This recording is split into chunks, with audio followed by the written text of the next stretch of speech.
Bueno, yo creo que los años 60 fueron años de grandes cambios. Hubo varios factores determinantes para hacerlos una década distinta. Yo diría que en primer lugar, todos los avances tecnológicos, resultado de la Segunda Guerra Mundial, terminada en 45, tuvieron ya un efecto social en los 60. Cosas tan radicales como pueden ser el procesamiento electrónico de datos, todo lo de las telecomunicaciones, los teléfonos, la telefonía aumentó muchísimo, la misma aviación. Parece ahora mentira, pero en aquella época los viajes eran todavía con motores de hélice, incluso los transatlánticos, un poco antes de eso. En los 60 hay un enorme cambio en la vida social y en la vida económica por los avances de la tecnología derivados de la Segunda Guerra Mundial. También hay una lucha muy importante, la famosa Guerra Fría entre las dos potencias que surgen de la Segunda Guerra Mundial. Una Guerra Fría que llevó a situaciones sumamente complejas, ¿no? Que se daban no solamente en los campos de Vietnam o en a Centroamérica se empezaba ya a dar. Lo de Centroamérica fue un efecto directo de la Guerra Fría, las luchas civiles en varios países centroamericanos, sino que también se daba en la batalla por ser el país más poderoso. Cuando los soviéticos colocan en el primer satélite girando en torno a la Tierra, el Sputnik, en 1957, bueno, dan un paso y desconciertan a muchos. Muchos pensaban que la preeminencia norteamericana que viene desde finales del siglo XVIII se conservaría por tiempo indefinido y de repente se piensa que pudieran los soviéticos alcanzar a los norteamericanos científicamente, tecnológica y económicamente, ¿no? Entonces empieza todo, se complica muchísimo por efecto del avance tecnológico. Esta misma Guerra Fría va derivando a una guerra ideológica muy fuerte. Los escritos más, pues yo diría, más duros entre una posición y la otra en el mundo se dieron en aquel entonces. Entonces nos tocó leer a todos los grandes clásicos que se leían en las universidades de todo el mundo, o de casi todo el mundo por lo menos, pues desde los Pulanzas, los Suisi, y del otro lado, había posiciones muy radicales, se radicalizó la ideología, ¿no? Se ideologizó, diría yo, mucho el debate académico y el debate intelectual. Entonces sí fue un año de grandes confrontaciones críticas, sin la menor duda, ¿no? Y luego, bueno, este, la, el cambio de la sociedad, ¿no? Creo que hubo situaciones en los 60 fundamentales, el avance tecnológico, la liberación misma de la mujer, la radicalización de las posiciones frente a la guerra de Vietnam, una guerra que no se acababa, que se alargaba, que pues terminó finalmente provocando las ondas de hipismo y las reacciones de los que quemaban sus tarjetas de reclutamiento para no ir a la guerra, ¿no? Entonces, todo esto provocó un tiempo a nivel mundial, un tiempo muy irritado, confrontado, conflictivo y al mismo tiempo liberador en muchísimos sentidos, ¿no? Estos fueron los 60, ¿no? Y en los 60 hay un año que es clave, lo es para nosotros, lo es para el mundo. A veces ocurre que sin saber por qué, en muchas partes del mundo se dan sucesos similares.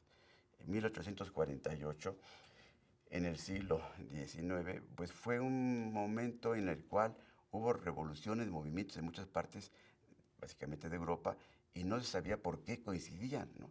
Como no se sabía ni se explica del todo por qué coincidieron en el 1968 reacciones en las universidades norteamericanas de California, quizá inspiradas por lo de Vietnam, pero también en Alemania y en Yugoslavia, en Francia, con diferentes aspectos, en América Latina, México desde luego, pero no solamente en México.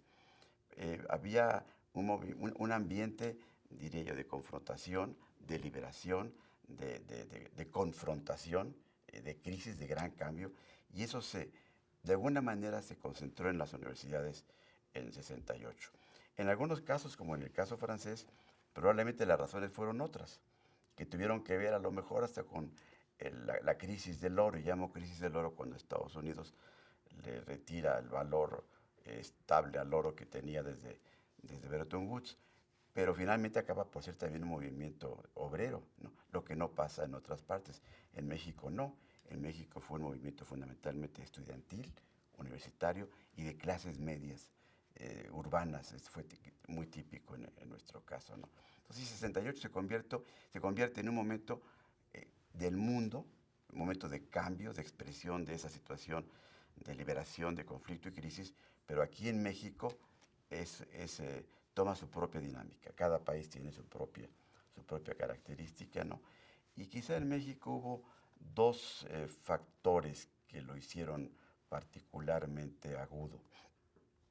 De una parte, ya venía los problemas universitarios con la caída del doctor Chávez en 66, en fin, pero más que eso, de una parte, la lucha por la sucesión presidencial. Había tres, principalmente tres, quizá cuatro, pero tres de más destacados aspirantes a la presidencia, con un presidente fuerte, autoritario, experimentado, que era el señor Díaz Ordaz, ¿no?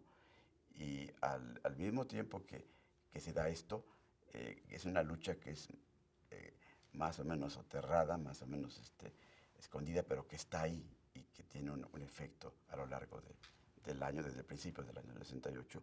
Está el tema también que pone un límite a las acciones, que era la Olimpiada.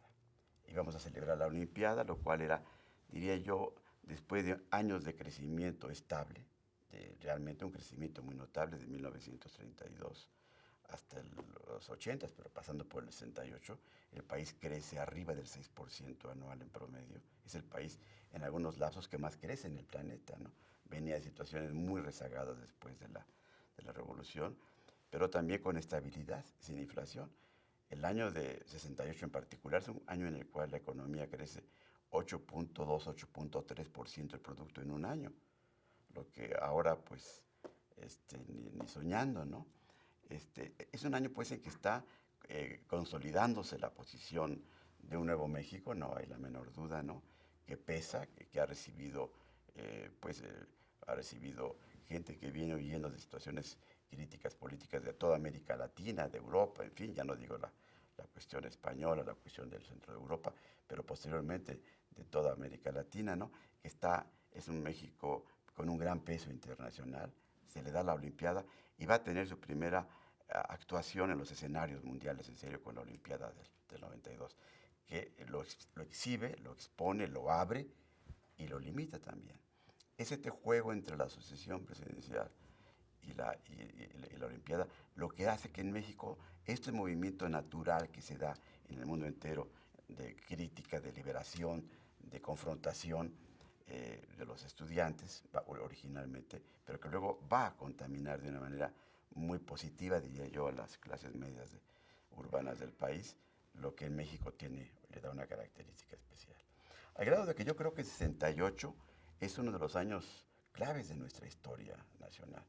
A mí me gusta poner como los años claves de la historia, y voy a irme un poco para atrás. Pues hay que poner 1810, el grito de la independencia, 21, que se convierte la independencia en imperio, 48, Tratado de Guadalupe que perdemos de mitad del territorio, pero de ese tamaño son algunos años claves de nuestra historia. México nace realmente, México desde mi punto de vista, hasta 1867, cuando Juárez finalmente acaba con el Segundo Imperio y instala la república, una república que sí ya va a operar, que no va a andar ambulando por todo el país, que no va a estar sometida a las guerras internacionales como estuvo, o a los imperios internacionales como estuvo el México de 21 hasta 67. O a las internas. O a las internas, claro está, a toda la guerra civil interna en el fondo, ¿no?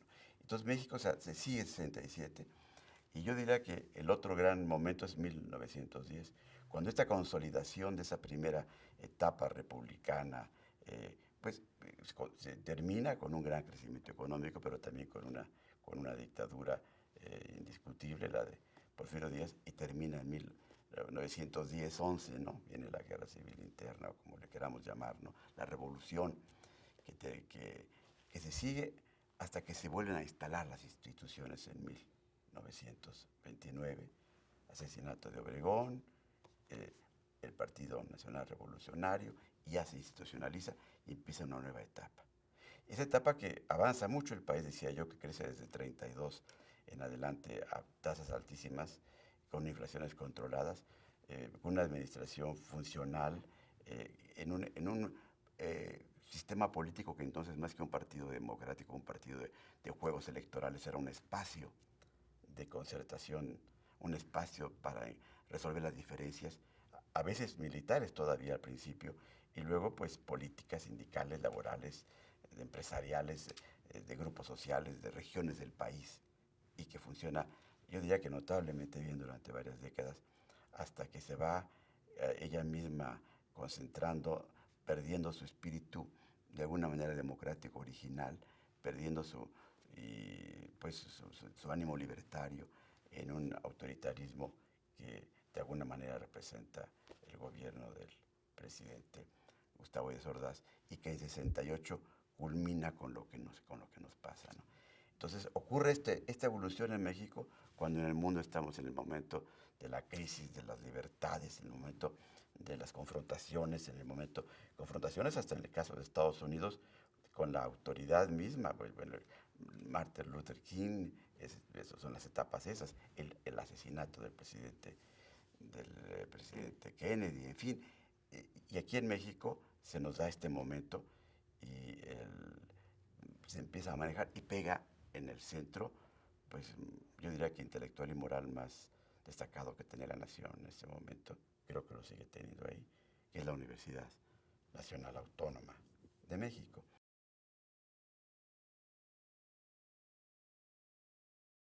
No, yo creo que es un rompimiento de las clases medias con el autoritarismo gubernamental. Y hay también, yo creo que hay una provocación. Decía yo que había una confrontación ideológica internacional muy poderosa, ¿no? Que desbordaba la razón y que había cargada de emoción en todo el mundo, sobre todo entre los jóvenes, ¿no? Y este enfrentamiento entre cierta provocación de diferentes áreas, ¿no? Y claro, con la mano metida de muchas partes, ¿no? Y el autoritarismo gubernamental, pues revienta en el 68. Y creo que en ese momento lo que la universidad se convierte pues repito, en el espacio, la prestancia y la fuerza moral e intelectual del país, ¿no? Y bueno, padece la crisis, pero al mismo tiempo salva de alguna manera, resuelve la crisis al ir adelante la universidad, ¿no? Es un momento sumamente, es fundamental, ¿no? A mí me parece que el 68 marca una etapa, y una etapa, si quieres, luego platicamos un poco más de esto, en donde se inicia o se acelera, para ser más exacto, el proceso democrático del país.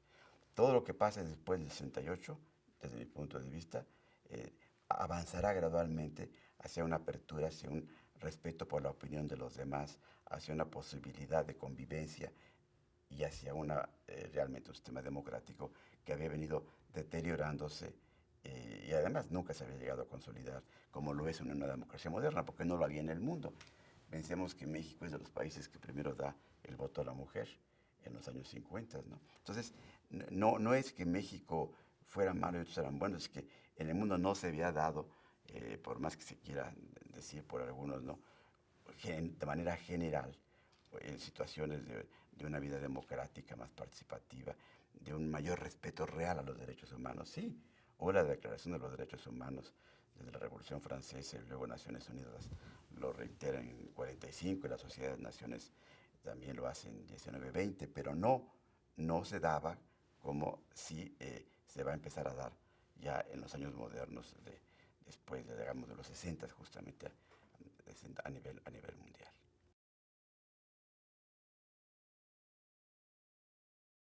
Después de la crisis, yo creo que hubo dos rectores, muchos piensan, Abraham Carrillo, que fue un gran rector.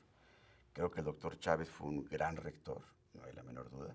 No solamente un gran cardiólogo, un hombre de gran prestigio internacional, sino un gran rector, pero sí era un hombre, eh, no quiero usar la palabra, quiero encontrar algún sinónimo, casi autoritario. Vertical. ¿No? Vertical lo eran los tres y los otros más, pero él tenía la verdad en la mano y la imponía, ¿no? Entonces sí era un hombre fuerte, fuerte, que manejaba, cuando él tenía la razón, la quería imponer, ¿no?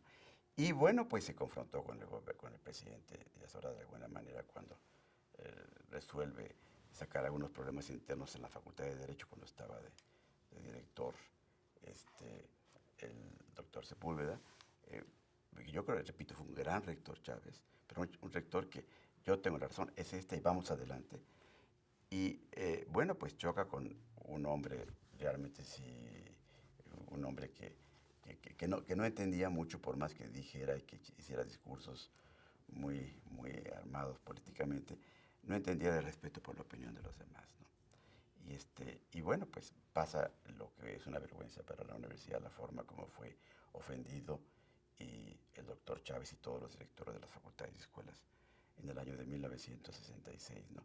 Por un grupo, pues de lo que se llaman vulgarmente porros, entendiendo por tales quienes lo hacen de alguna manera a sueldo de alguien, ¿no? No digo que no hubiera habido estudiantes que participaron en esto, pero realmente la dirección de esto, desde mi punto de vista, la llevaban algunos jóvenes porros de la Facultad de Derecho, básicamente. Pagados por políticos externos. Sí, ese es mi entendimiento de las cosas.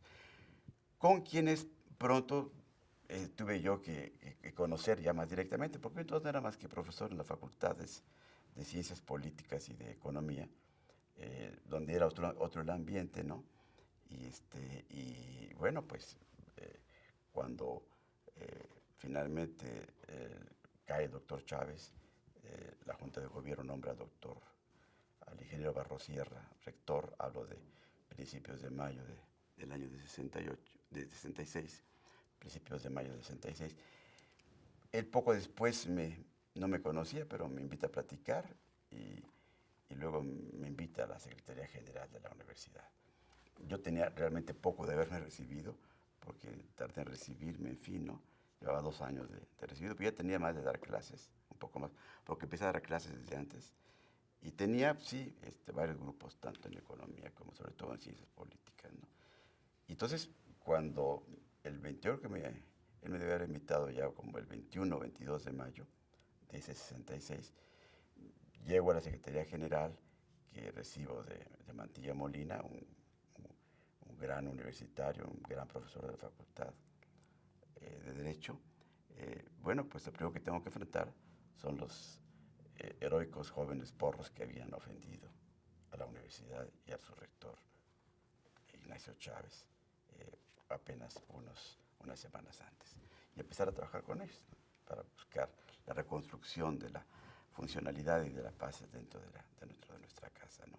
Entonces yo sí creo que la universidad, cuando llega a Barrosierra va a seguirle dando una calidad académica, luchando por la modernización, ¿no? Que por ella trabajaron muchos más, pero yo diría que desde el maestro Subirán, todos los rectores podría mencionar, pero quiero destacar a Nabor Carrillo, que recuerdo todavía bien, y a Chávez, que lo vi yo como profesor, ¿no? Y en aquella época teníamos un programa en Radio Educación, Radio Universidad, perdón, Radio Universidad, 3 profesores de la facultad, donde hablábamos de los temas contemporáneos. González Pedrero, Carlos Fuentes y un servidor. Y bueno, el doctor Chávez nos permitía eso, y éramos muy críticos y muy independientes, y muy, diría yo, no fáciles de digerir, ¿no? Pero tuvimos ese programa que se llamaba Temas de nuestro tiempo en nuestra radio universidad.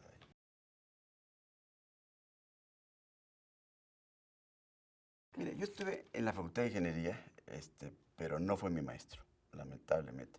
A mí me tocaron otros maestros. Él daba esta estabilidad, daba álgebra, tiene un libro sobre álgebra, y luego fue director de la Facultad de Ingeniería y del Instituto.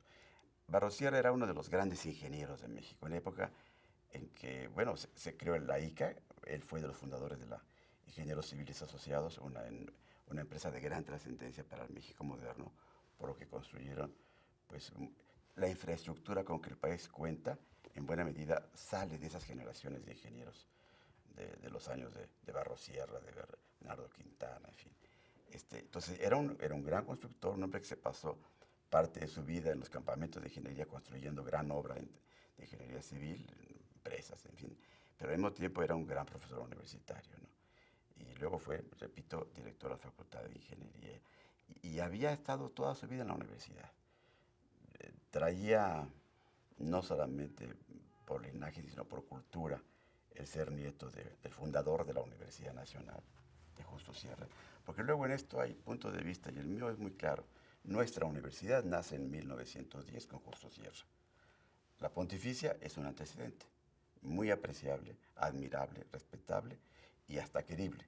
Pero la la Universidad Nacional de México nace en 1910 con el abuelo de Barros Sierra. Entonces él sentía la universidad como una cosa muy propia. Era su escuela preparatoria, era su facultad de ingeniería, era su universidad nacional. Y ya para cuando él llega, obviamente, después de los 29, además autónoma, ¿no? Entonces, era un gran ingeniero, era un gran universitario. Y en Había el, sido secretario de comunicación. sí, exactamente, con el presidente López Mateos, lo invitaron a que fuera secretario de Comunicaciones y Obra Pública. Hicieron, yo creo que es un trabajo excelente, se recuerda con gran aprecio el paso de él por la Secretaría de Comunicaciones y Obras Públicas, ¿no? Y yo lo veía, pues de lejos, porque no lo había conocido, como una gente notable, admirable, con un muy buen sentido del humor, siempre tenía fama de eso, muy eficaz, muy modernizador, muy equilibrado, de una gran dignidad, pero no de una apariencia o petulancia, sino de dignidad, de espíritu, en serio, ¿no? Una gente.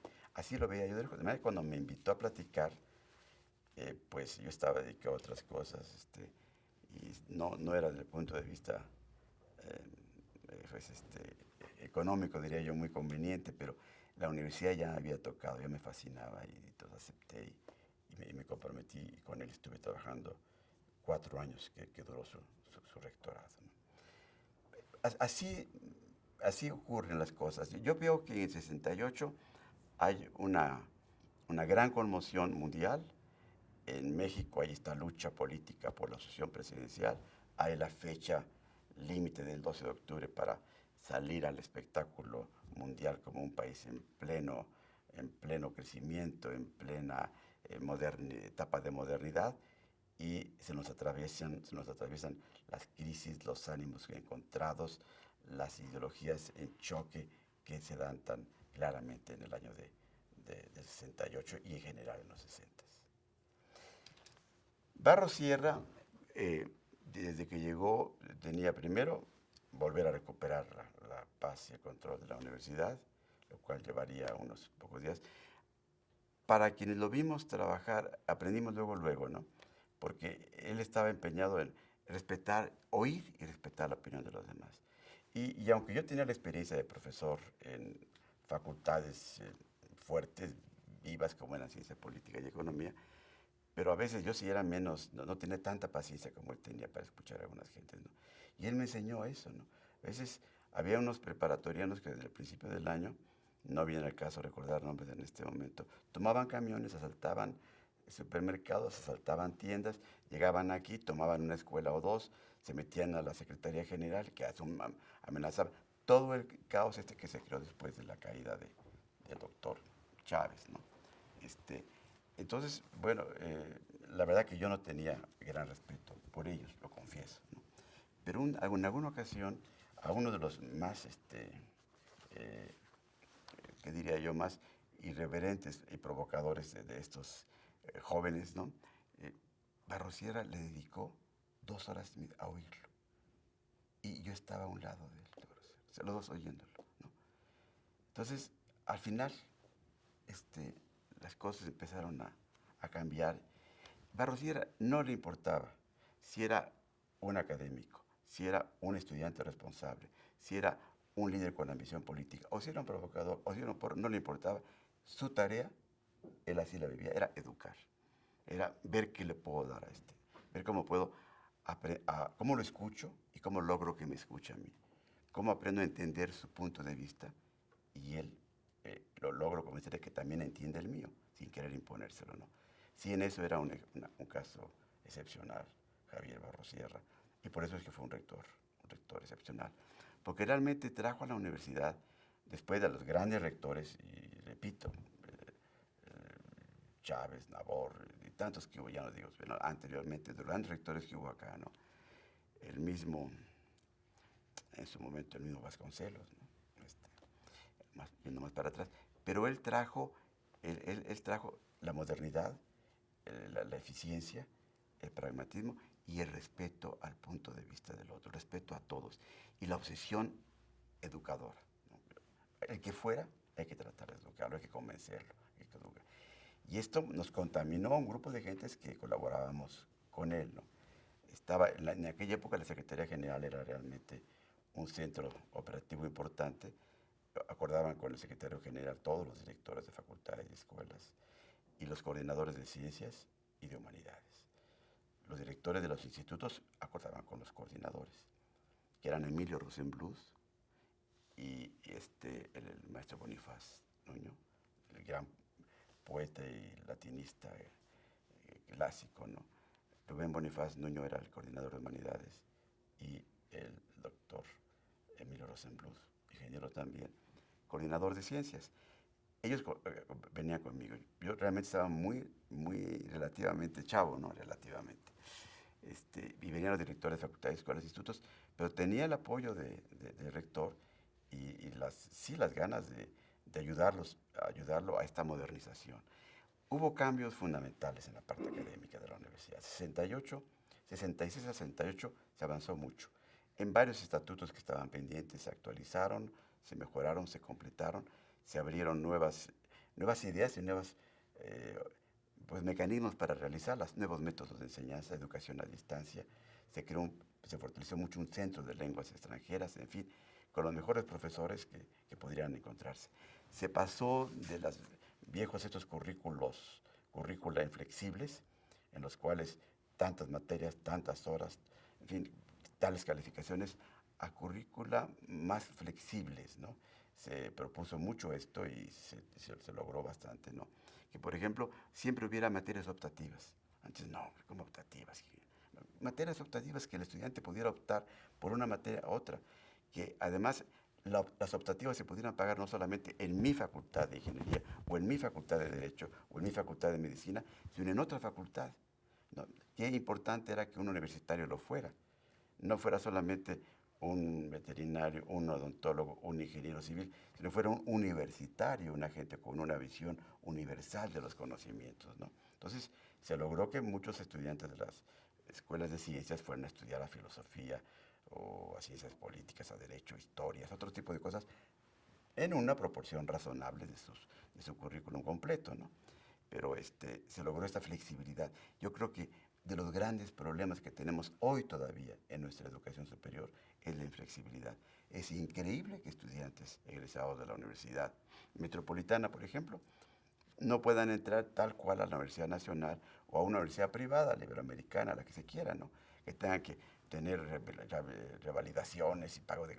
Estas cosas, lo que necesitamos es flexibilidad para formar realmente universitarios y no solamente profesionales lineales. Ya entonces lo discutíamos mucho. Ya entonces, 2/3 de los egresados de las universidades se dedicaban a alguna actividad diferente para la cual habían estudiado estrictamente, ¿no? Hoy sigue siendo lo mismo. Antes había dos excepciones, que sí eran más los médicos y los sacerdotes. Hoy ya ni siquiera ellos. También ellos se dedican a actividades diferentes para las cuales estudiaron, ¿no? Entonces, sí creo que tenemos que entender y que asumir que el mundo tiene cada vez más, y si en los 60 lo tenía ya, hoy es de una velocidad enorme, una velocidad de cambio enorme. Y querer formar cuántos veterinarios quieres para el año que viene en el estado de Chiapas. Pues 24, 220. No, esas son bromas, hombre. Necesitamos formar universitarios, veterinarios que tengan una visión universal y también y médicos, ingenieros. Y esto lo veía con una claridad enorme Javier Barros Sierra.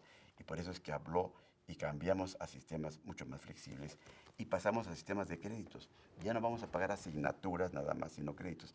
Una carrera no son tantas y tales asignaturas. Una carrera son tales líneas de conocimiento con tantos créditos, ¿no? Y esto creo que le dio una aireada. No suficiente porque luego vinieron otros momentos en nuestra casa, pero en fin, le dio una ideada a la educación superior del país y le hacen falta otras más de esas. Entonces, estábamos metidos en las reformas académicas, en fortalecer los estudios de posgrado, estábamos metidos en esas cosas cuando empiezan los problemas, ya no los que venían como cola de la época de la agresión, le llamo así, contra el doctor Ignacio Chávez, sino ya de la época que viene el año ya francamente 68, ¿no? En que empiezan los problemas de que entonces era jefe de entonces regente de la ciudad, el general Corona del Rosal, y aquí sí doy el nombre, pues deja pasar y deja pasar, porque finalmente si se crean problemas él tendrá que resolverlos después, ¿no? Y tiene su aspiración, ¿no? Empiezan a crearse los problemas, ¿no? Y empiezan las broncas entre escuelas, que en parte no eran nada nuevo, ocurrían, pero aquí se da una cierta mayor liberalidad para que la policía no ponga cierto orden a tiempo, ¿no? Entonces, cuando las fuerzas del orden, dentro del orden legítimo, el último legítimo, no pone orden entre que no asalten mercados y que no se peleen un grupo de estudiantes contra otros, bueno, se va creando un ambiente de violencia, de confrontación y pues de falta de respeto por algunos valores y algunas formas de convivencia social que fueron creciendo durante el año del 68 en México y que además empezaron a ser de algún modo también alentados por lo que estaba leyéndose en las universidades y por lo que estábamos leyendo en la prensa, de lo que estaba pasando con Eric el Rojo en Berlín y en Berkeley con los de Vietnam y lo que estaba pasando en París y lo que estaba pasando. Y se crea esta ola que va a darnos el perfil y el drama finalmente del 68.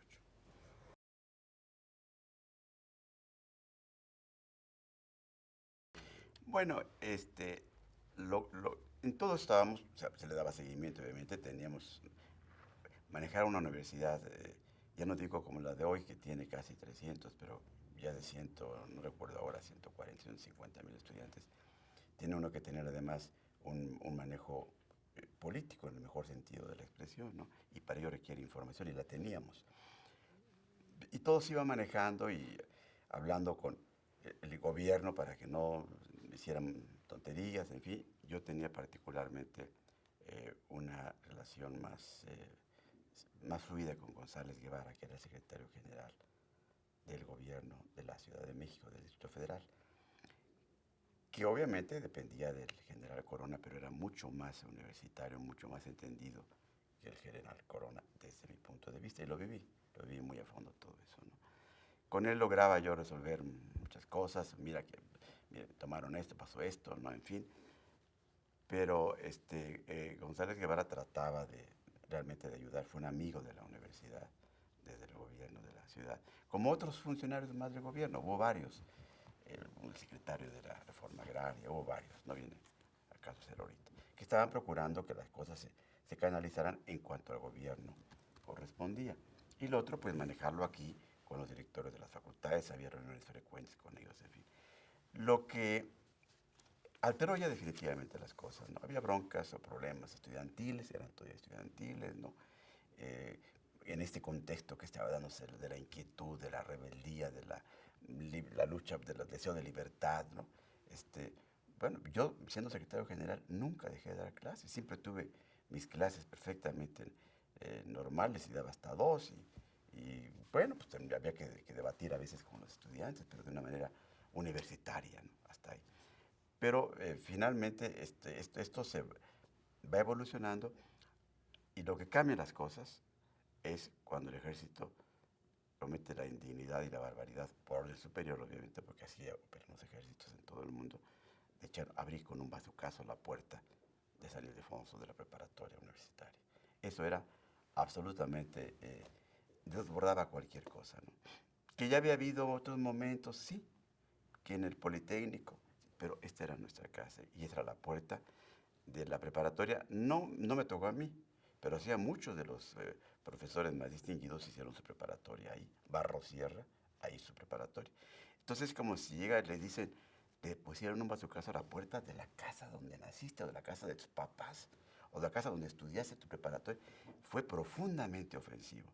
Y yo diría que a partir de ese momento llegan a la mañana siguiente, esto fue a primeras horas, fue a las 12 de la noche, 12:30, 1 de la mañana. Llegan pues los jóvenes a plantear el problema, qué hacemos o qué pasaba. En la rectoría estábamos reunidos en torno a Barrosierra, los directores de las facultades y escuelas y los coordinadores de ciencias y humanidades, ¿no? Viendo qué hacer, ¿no?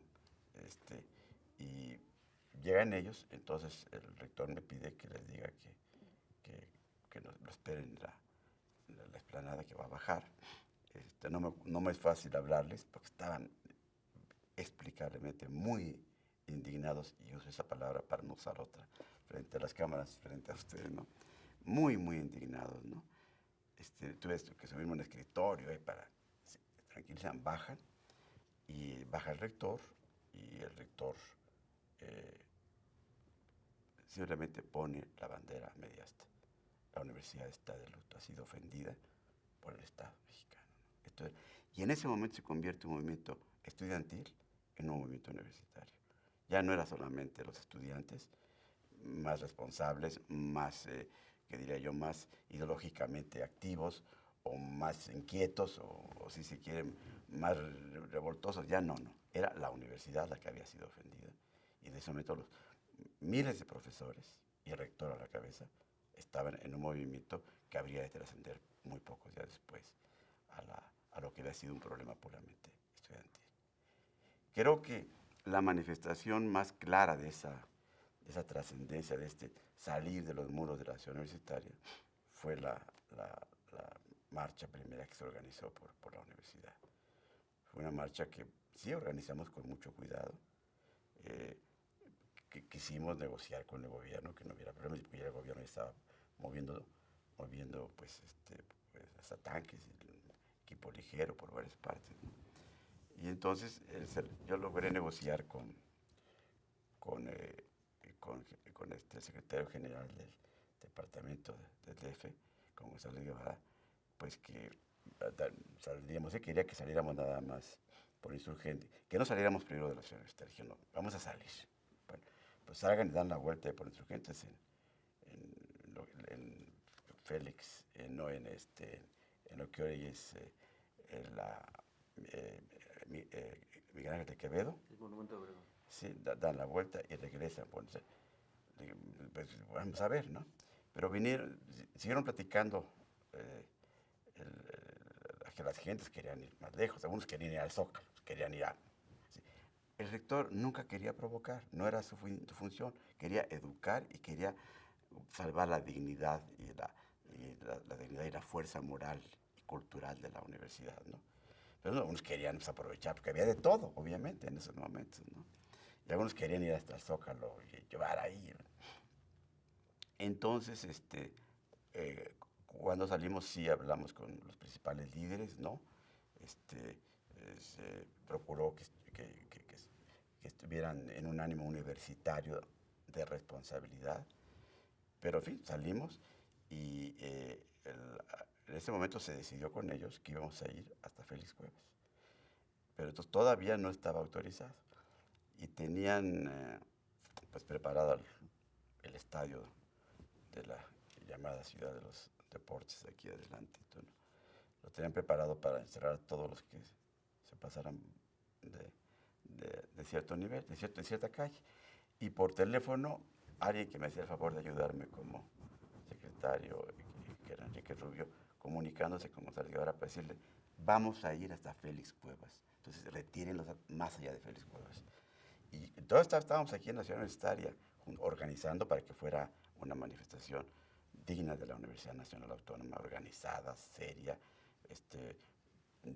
densa, para mostrar nuestra profunda indignación y nuestro reclamo por un mensaje clave. El mensaje clave de esa manifestación, que luego se olvida, no era a ver qué pasaba, no era ir a gritar, no era. La educación requiere de libertad y la libertad requiere de educación. Ese fue el mensaje clave de esa manifestación. Sin libertad no puede haber educación, sin educación no puede haber libertad, ¿no? Y vamos por la educación y por la libertad. Y salimos y logramos que se portara, que entendiera bien amigo González Guevara que esa era la última palabra que decíamos, que iríamos hasta Félix Cuevas. Y fuimos hasta Félix Cuevas, dimos la vuelta en una manifestación, yo creo que ejemplar.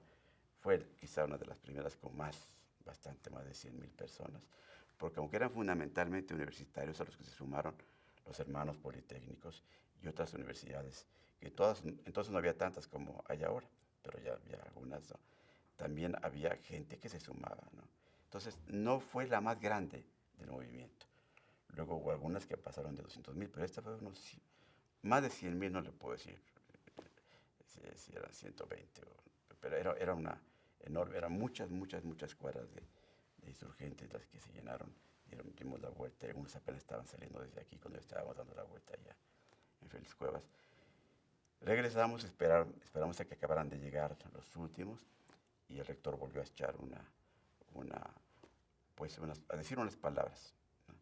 Iba a decir a echar una arenga, pero no, a decir unas palabras de responsabilidad, siempre buscando situar la fuerza moral y la fuerza intelectual de nuestra casa por encima pues, de provocaciones, barbaries, autoritarismos y ambiciones personales políticas que había fuera de la propia UNAM.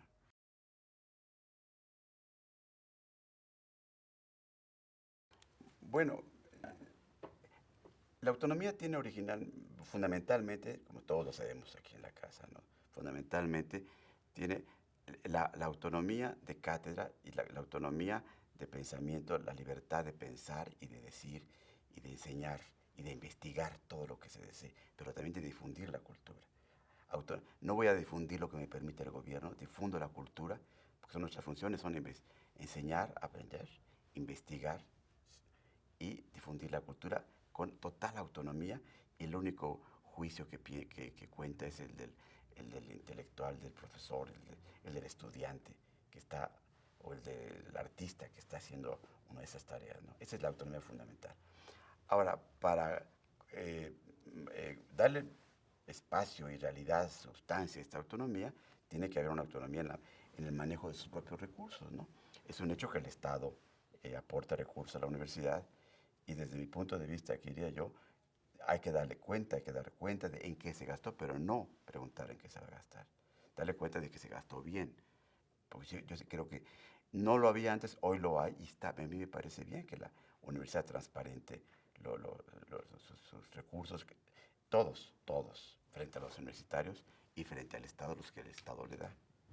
Pero no pedirle permiso en que lo usa, no pedirle permiso en que lo va a usar en investigación física o social, o si va a ser en astronomía, porque es una ciencia muy dura, o va a ser en biología, que ya empieza a ser tan dura como la astronomía, o si lo va a estar en difusión de la cultura y va a hacer una escuela de teatro y a tener una sala en Nezahualcóyotl excelente como la que tiene, o a hacer un Museo Nacional de Arte Contemporáneo como el que va a construir ahora la Universidad Nacional en estas épocas de los 2006. No. La autonomía esas decisiones son de la universidad, del cuerpo orgánico de los consejos según el nivel en que se esté, de los consejos de las escuelas y de las facultades, del consejo universitario, de los comités que existen, de la Junta de Gobierno en su caso, de acuerdo con lo que establecen los estatutos. Es lo que entendemos. Ahora, sí, siempre se entendió que el espacio universitario había que respetarlo. Y que aquí pues entraban los universitarios, no se valía otra cosa. Lo cual tuvo muchos debates en algún momento determinado, ¿no? Y creo que sigue siendo un tema a debate significativo. Pero en todo caso, yo creo que lo esencial de la autonomía es lo otro, ¿no? Y todo lo que asegure lo otro. Mire, yo tenía mi cubículo de profesor, aunque en la Facultad de Ciencias Políticas, y ahí tenía, me gustan mucho los libros, pero ahí tenía mis 50, 60 libros más importantes, más marcados, más macheteados, más estudiados para mis diferentes clases que daba yo. Cuando entró el ejército posteriormente, a lo que estamos hablando ahora, a la universidad, se los llevaron. Sí, no se vale que entrara el Estado así como entró, ¿no? Esto fue un poco después de lo que estamos platicando ahora. Después de esos primeros días del bazucazo, de la primera manifestación encabezada por el rector y en la que participaron muchísimos profesores, yo diría que casi no faltó un profesor de la universidad que no estuviera presente y de otras universidades, no solamente de la ciudad del Valle de México y de la Ciudad de México, sino de otras partes del país que vinieron para manifestar esta. Fue el otro día del bazucazo, mira que no daba tiempo que vinieran de muy lejos, pero vino gente, ¿no? Bueno, pues, siguió tratando de recogerse aquello y de reconstruir el ánimo y el ambiente, pero ya estaba disparado en un momento muy complicado en la universidad que realmente interrumpió toda la tarea de modernización, de mejoramiento académico y de trabajo, si no toda, porque otras se siguieron dando, hasta con los que estaban en la cárcel, como ustedes saben, muchos que estaban en la cárcel, se daba clase en la cárcel, e inclusive hubo exámenes profesionales en la cárcel para no interrumpirla. Bueno, pero esto era más un acto de demostración, de pasión académica, de responsabilidad social y de ánimo autonómico, pues que una cosa que fuera realmente eficiente, ¿verdad?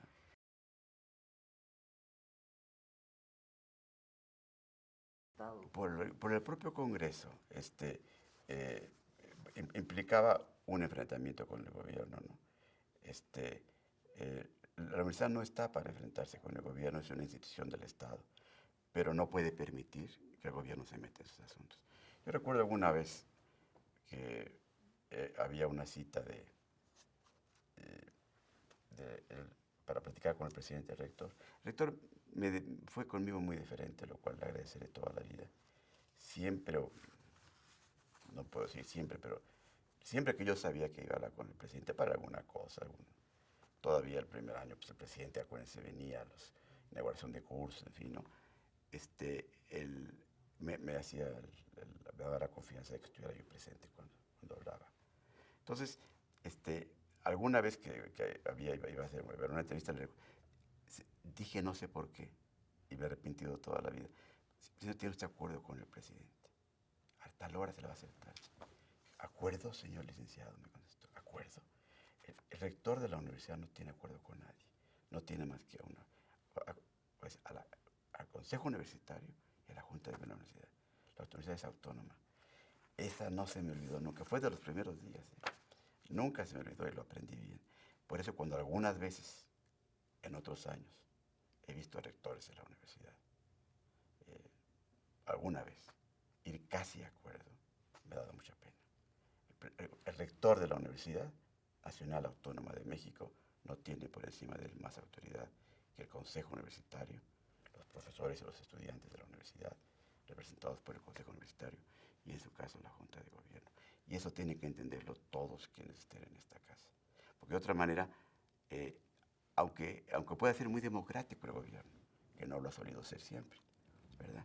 Aunque puede ser muy democrático el gobierno, está sometiéndose la inteligencia y la fuerza moral de nuestra casa a la voluntad o al estilo o al corte o al poder de alguien que aunque alguna vez hubiera pasado por acá, ya no tiene la responsabilidad que tiene quien encabeza igual puedo decir de los directores de facultades, escuelas e institutos.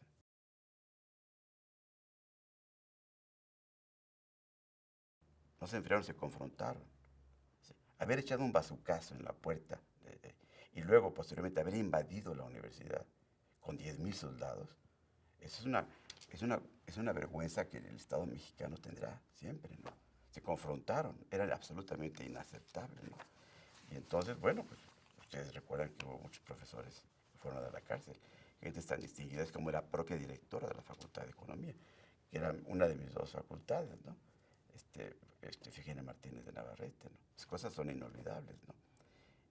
Y bueno, gentes de diferentes escuelas, ¿no? Que estuvieron, profesores, ¿sí? No eran los chavos revoltosos que, bueno, cálmense y los asusto y ya vais a su casa. No, eran profesores que estuvieron tiempo, días, horas, días y a veces meses en la cárcel, ¿no? Entonces hubo una confrontación brutal, ¿no? Y obviamente Barrosierra no tenía ni por qué dudar, ¿no? Él estaba con su universidad, ¿no? No estaba contra el Estado, pero estaba con su universidad, con la Universidad Nacional.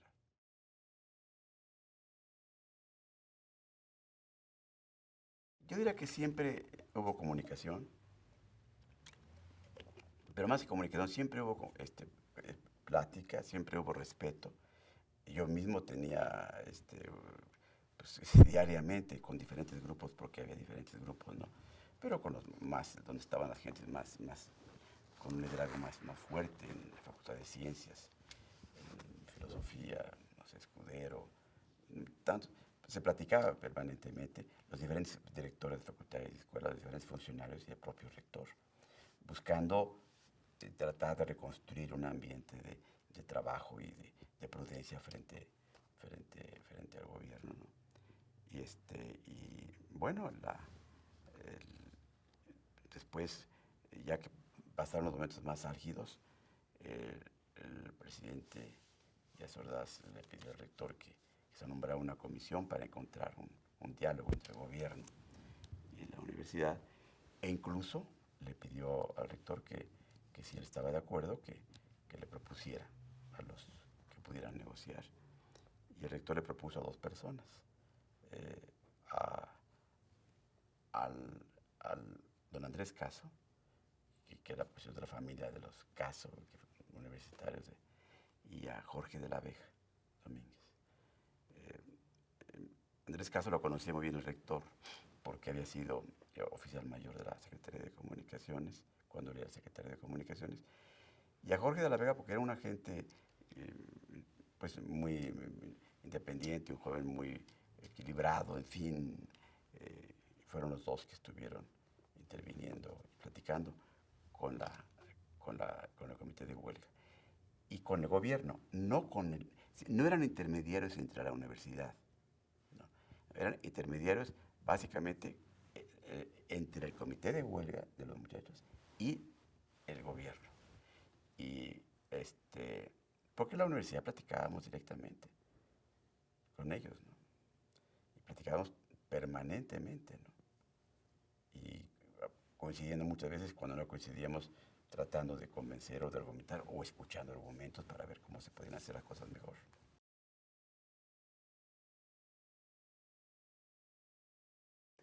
Momento. Sí,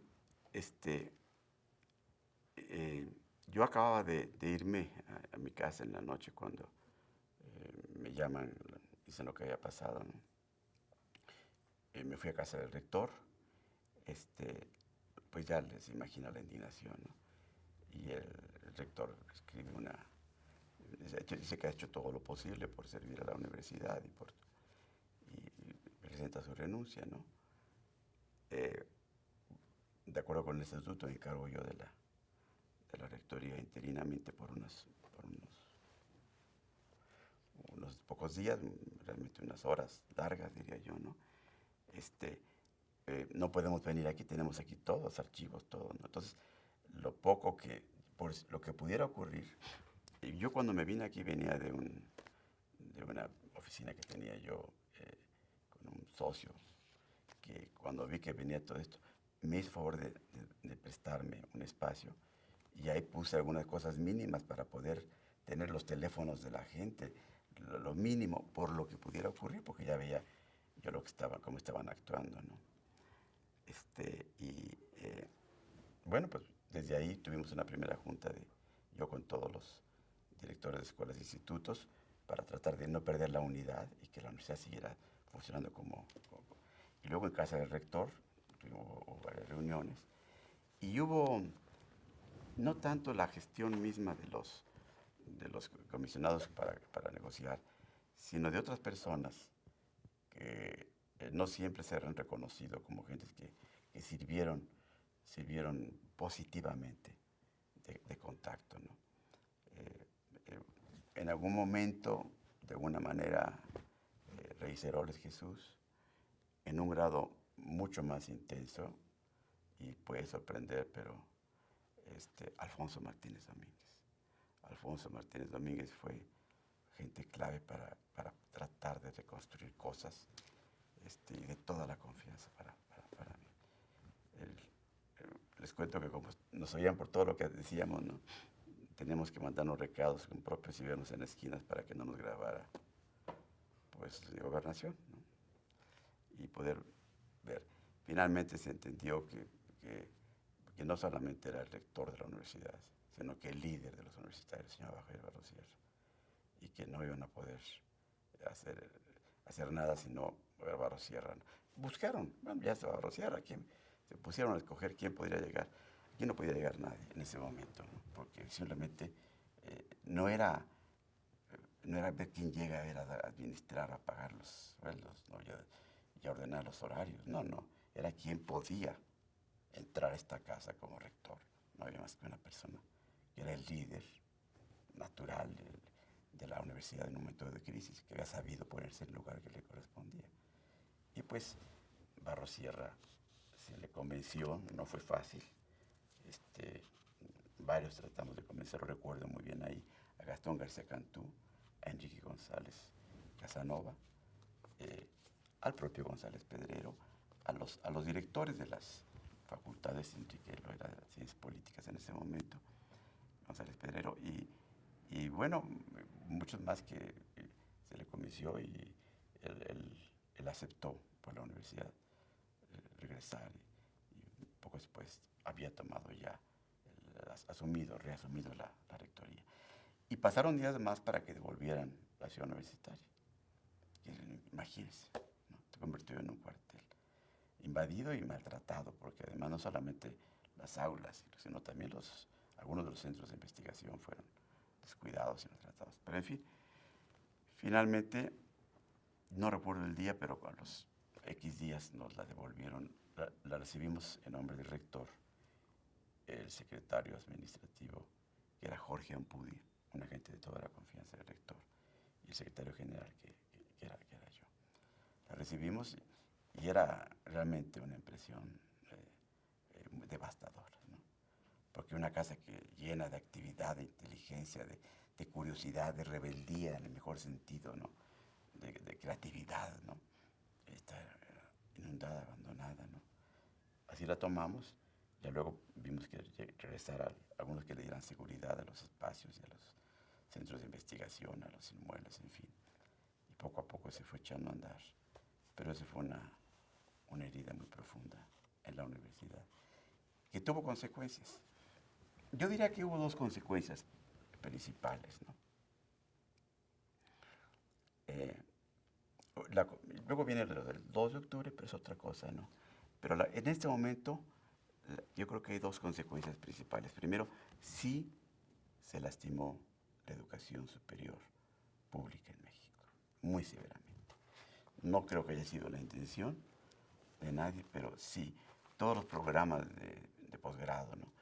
Los mejores estudiantes de la universidad que tenían alguna opción, y algunos la tenían, optaron por otro tipo de escuelas. Empezó a haber, ya teníamos en marcha grandes programas de becas y se desarrollaron. Mucha gente se fue con becas de la universidad a estudiar al extranjero.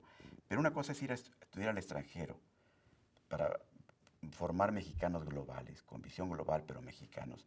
Y otra cosa es irse al extranjero, como se empezaron a ir, lamentablemente, de familias, de algunas familias, muchas gentes, ¿no? Y luego, sí, la universidad pública quedó muy golpeada por todo eso, ¿no? Se reconstruyó, volvimos a las clases, el rector Barros Sierra siguió manejando esto todo 69, y hasta ya en 70 hubo un problema de salud de él.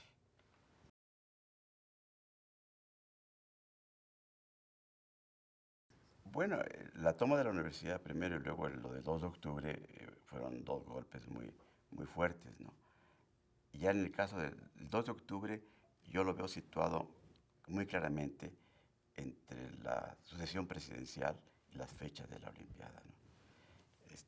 En fin, eso se ha dicho y se ha contado de una manera muy amplia, no iría yo mucho más lejos, pero obviamente eso golpeó hirió muchísimo a la universidad. Finalmente había que buscar que la universidad regresara a un ánimo creativo, innovador, de estudio, en fin, estoy hablando ya de enero del 69, ¿no? Y pues no fue fácil, ¿no? Decía yo que muchos jóvenes optaron por irse a otras universidades, irse al extranjero. Llevó tiempo reconstruir la mecánica de trabajo que una casa del tamaño de la nuestra suele tener para ser eficaz y producir lo que debe y puede producir, ¿no?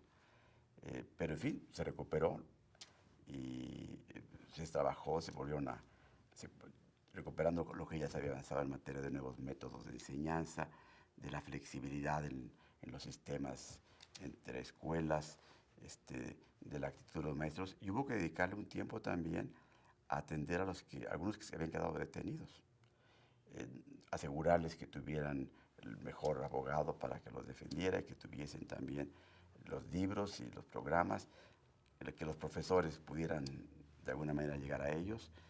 Les contaba yo, hubo gente, como ustedes saben bien, que se recibió, que tuvo su examen profesional desde la cárcel, ¿no?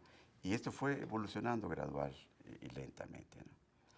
Esto le pegó mucho a Barrosier en su salud. Él fumaba, y fumaba fuerte, y no sé si me pasó ya en diciembre de 69.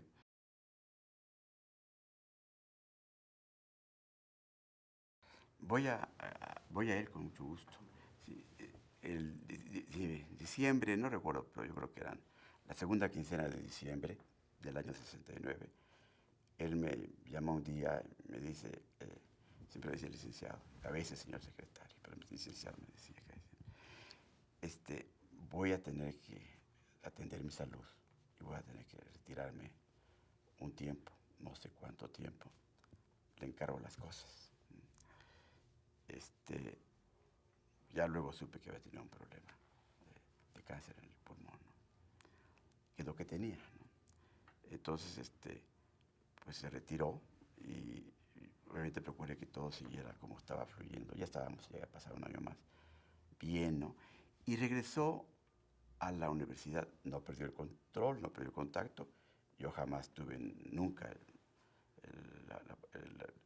firmar nada que no fuera él, mandábamos las firmas a él, todo ahí. Todo fluyó razonablemente bien, pero venía desde luego cuando había consejos, cuando se sentía un poco mejor venía, hablo ya de los meses de febrero, de marzo, ¿no? Y hasta mayo que él estaba nombrado y que él entregó la rectoría a su sucesor. Obviamente hubo las reuniones necesarias del Consejo Universitario, donde estuvo y presidió, y de la primera Junta de Gobierno, para cuando había que nombrar directores, en fin. Y en alguna ocasión, ya de las últimas que vino, lo invitaron a la facultad ya entonces de Administración. La escuela, estaba Pérez del Toro, de director, por cierto. Y fue donde le pidieron que dijera unas palabras, pues se juntó mucha gente ahí, ¿no? Y entonces fue cuando hizo esa frase, ¿no?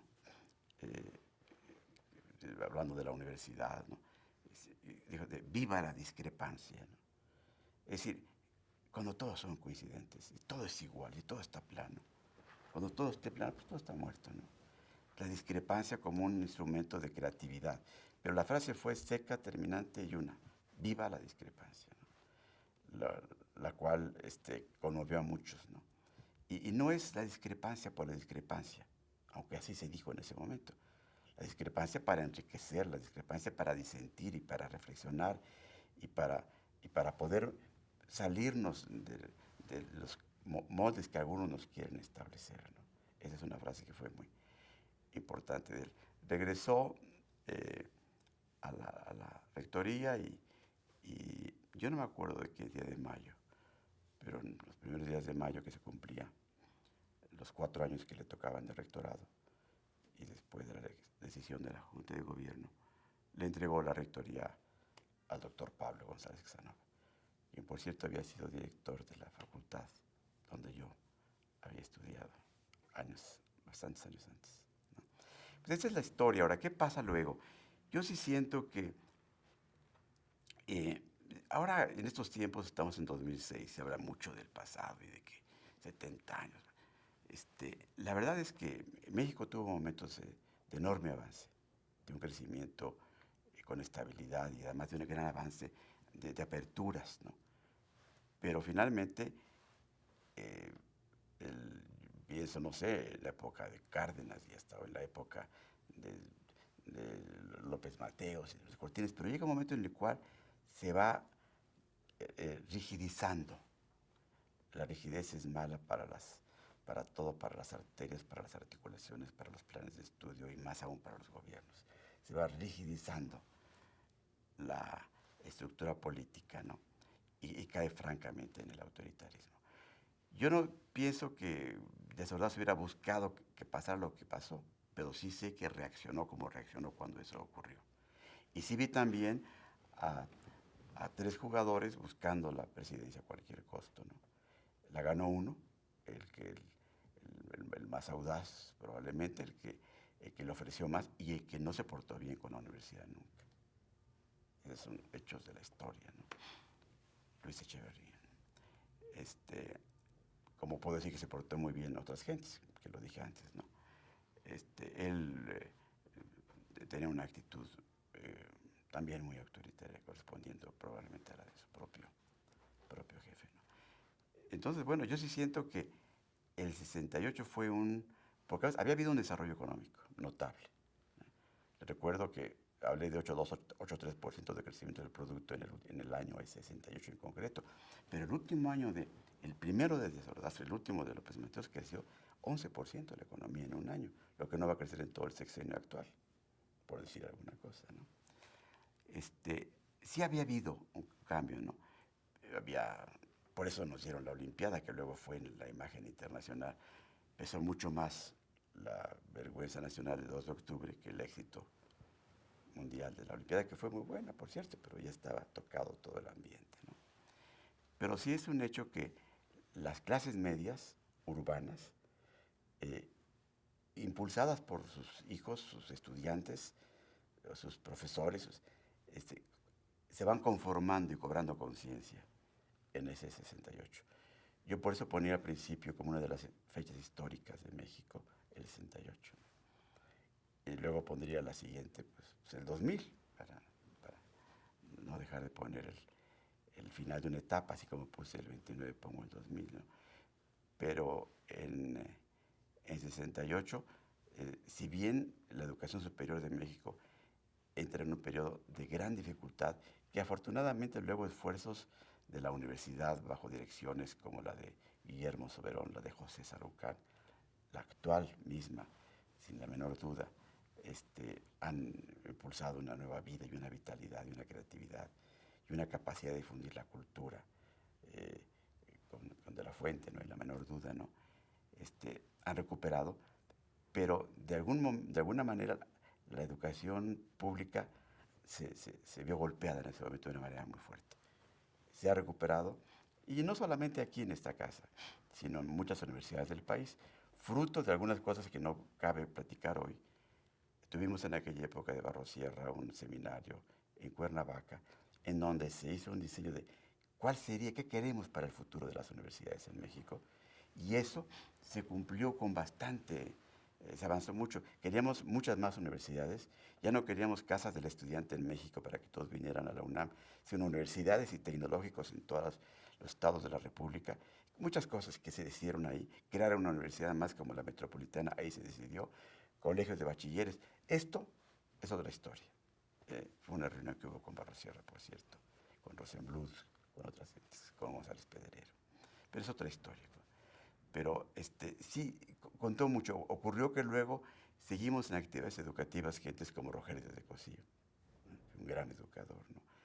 Gentes como Daniel Ruiz, que es un gran educador también, lo es el mismo Rosenbluth, que me hizo el honor de ser subsecretario de Educación Pública cuando yo estuve ahí. Y entonces pudimos sacar lo que aquí aprendimos para hacer pues, muchos más centros de estudios superiores en México. Hoy tenemos 2.3, 2.4 millones de estudiantes en educación superior en todo el país. Deberíamos tener el doble. Bueno, tenemos 2.2, 2.3, ¿no? Pero finalmente fue un avance enorme que se logró a partir también de entonces. Entonces sí es cierto que le pegó a la educación pública en ese momento, pero también diseminó ideas y se pudieron convertir en decisiones, afortunadamente, por muchos que salieron de aquí y que fueron la función pública educacional a a todo el país. Lo siguen haciendo algunos de ellos, ¿no? Y también, bueno, pues por otra parte, yo estoy convencido de que la etapa moderna de la democracia mexicana, aunque ya había habido algunos avances con la primera ley electoral del 47 y el voto de la mujer que dio en la época de Ruiz Cortines, pero la visión de la democracia en serio, ¿no? No solamente electoral, sino la que todavía nos falta acabar de construir como cultura, se inicia sin duda y se marcará y se verá siempre el inicio de ella en 1968 y en las palabras, las ideas y pues, la creatividad de Javier Barrosier.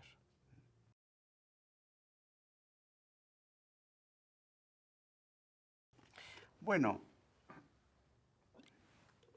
yo creo que ustedes ya se lo están dando, creo que es encontrar en las raíces de la universidad, porque las raíces no solamente son en las plantas grandes, las primeras, no son solamente la de la pontificia, ni siquiera la del 10 o la de la autonomía del 29. Las raíces que se fueron dando, que se han ido dando, ¿no? Encontrar la fuerza de esta casa que es fundamental para México, ¿no? Que siga siendo creativa, que siga siendo el centro cultural que es, el centro de difusión, el principal centro de investigación científica, sin duda, de América Latina, ¿no?